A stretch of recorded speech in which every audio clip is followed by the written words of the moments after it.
Olá, aluno, tudo bem? Aqui é o professor Renato Martins e vamos aí mais uma aula de geografia. Hoje vai falar um pouquinho da região Nordeste. Eu coloquei aqui, ó, até minha gravata hoje para caprichar na aula.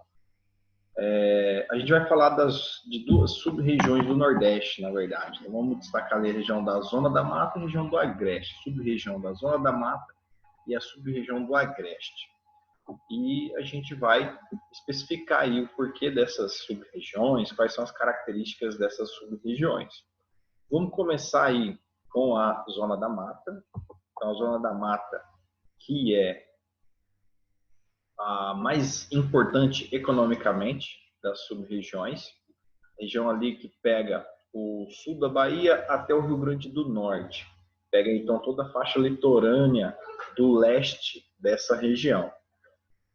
Ela se destaca ali, né, como uma área historicamente que iniciou ali o Brasil, né, foi onde primeiramente os portugueses, os colonizadores chegaram ao Brasil, e essa região ela ganhou muita importância no período colonial, né? Foi a região mais rica do período colonial ali, motivado pelo desenvolvimento da cana-de-açúcar.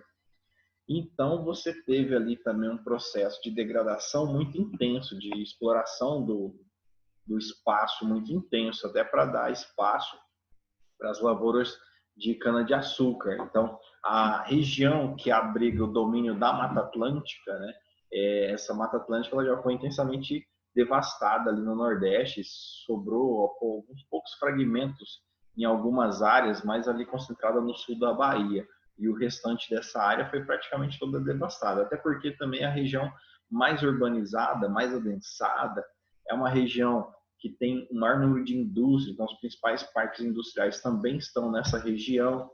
E como todas as regiões urbanizadas no Brasil, é uma região também que tem uma questão de desenvolvimento urbano sem planejamento, e isso acaba acarretando uma série de problemas de infraestrutura, de ocupação irregular e formação aí de uma série de outros problemas urbanos. Então, você tem ali a formação de favelas, devido à falta de moradias, a entrada ali também de muitos imigrantes no processo de migração sazonal, né? A vinda de retirantes do sertão em direção à Zona da Mata ali para procurar emprego temporário, principalmente na época da seca no sertão, né? Então, tem muito essa migração de período, né? Que a gente chama de migração sazonal ou migração de transumância. Então, você aumenta ali a concorrência pelas vagas de emprego, aumenta a oferta de mão de obra, e isso acaba gerando ali um problema social que essas cidades elas não têm planejamento para enfrentar esses problemas. Aí a gente pode destacar também, dentro da Zona da Mata, três áreas específicas. Então, a gente encontra três áreas, três espaços muito específicos: a Zona da Mata Açucareira, o Recôncavo Baiano e a Zona da Mata Cacaueira.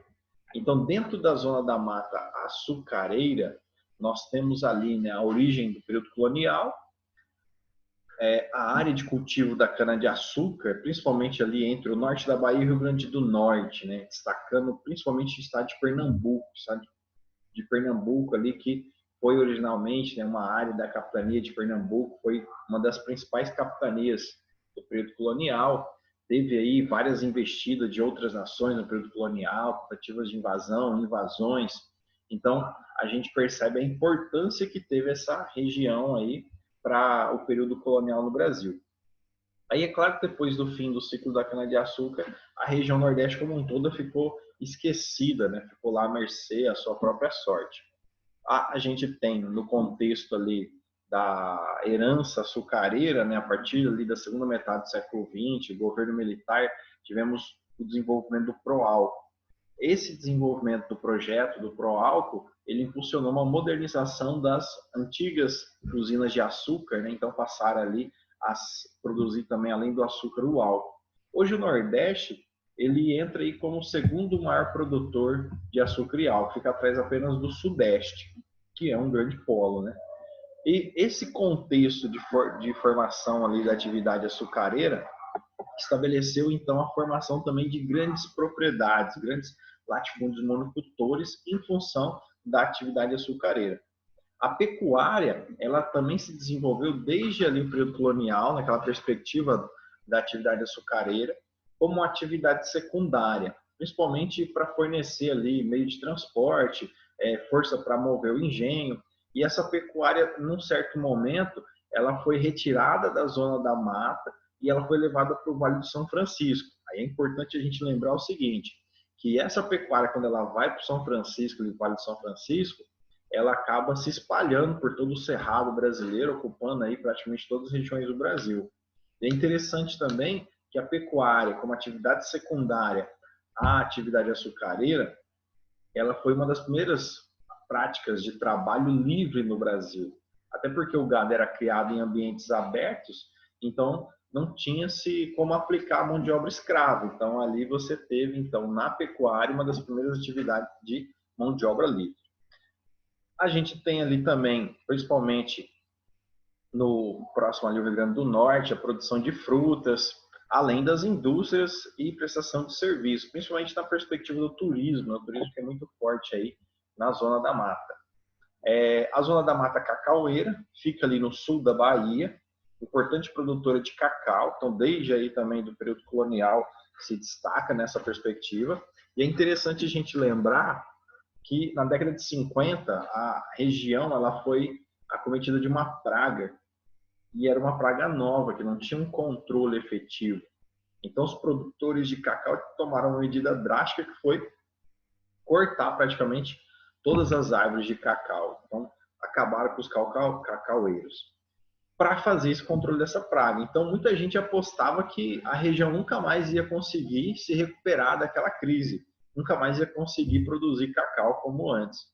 E, por incrível que pareça, a região se recuperou e hoje é uma importante exportadora de cacau.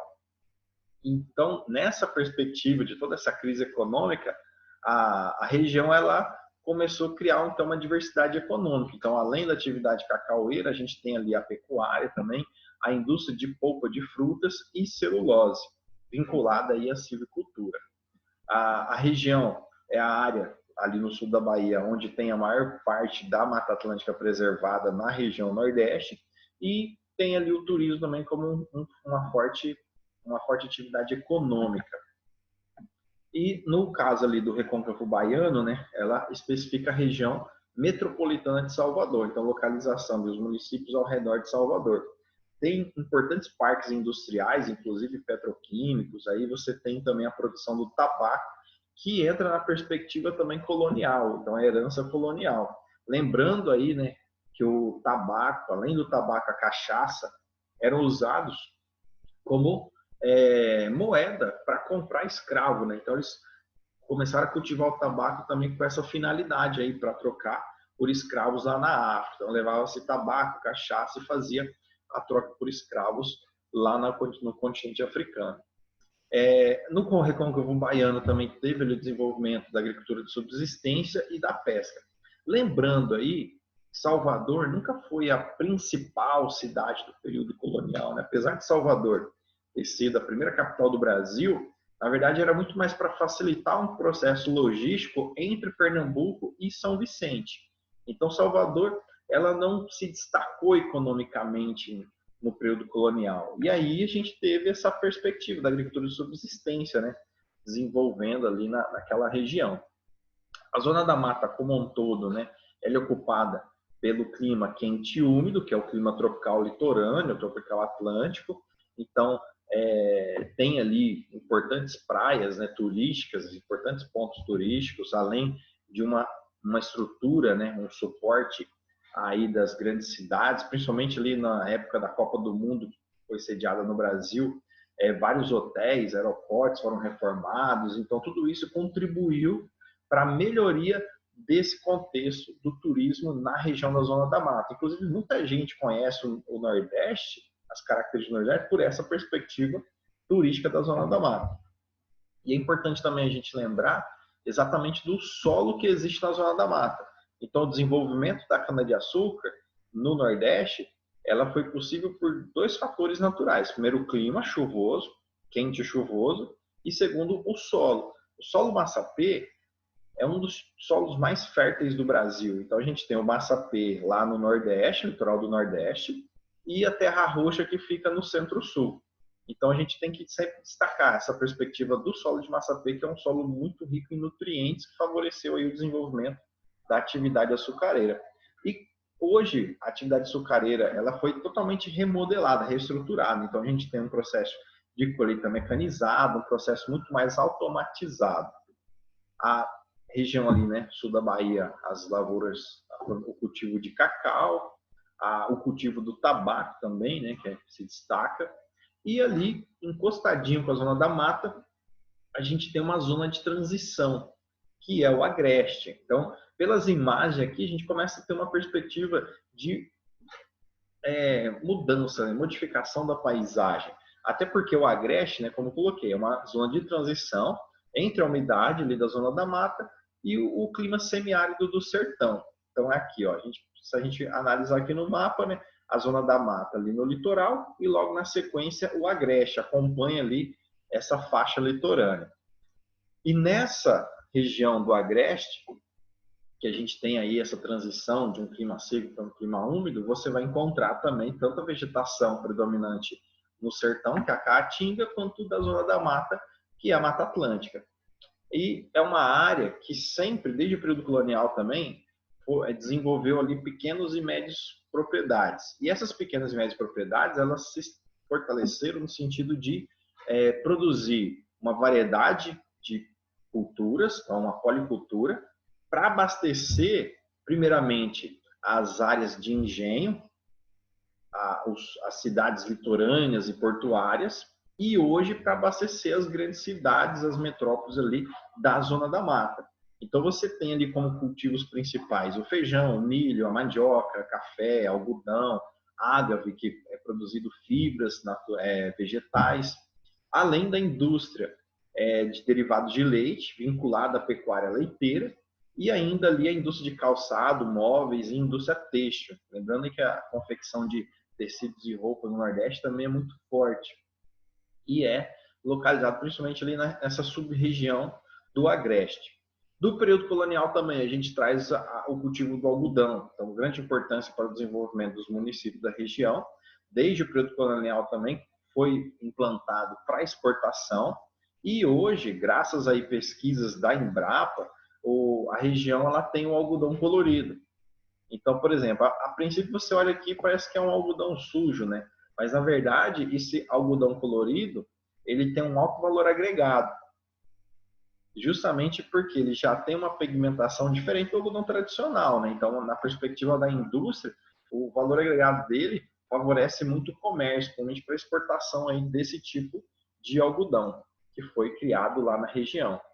Aí nós temos ali, né, a prática de subsistência, como eu tinha dito, né? A subsistência é o objetivo principal, né, produzir para o consumo próprio, e o excedente ele vai ser sempre comercializado aí com as grandes cidades. Então existe essa perspectiva inerente aí do agreste com a zona da mata. Então uma interligação não só natural, mas também econômica. Então a gente consegue aí fazer essa análise dessas duas sub-regiões. Eu espero que você tenha entendido, tenha gostado, e no próximo vídeo a gente vai falar mais das outras duas sub-regiões, que é o Sertão e o Meio Norte. Então, forte abraço e até a próxima aula.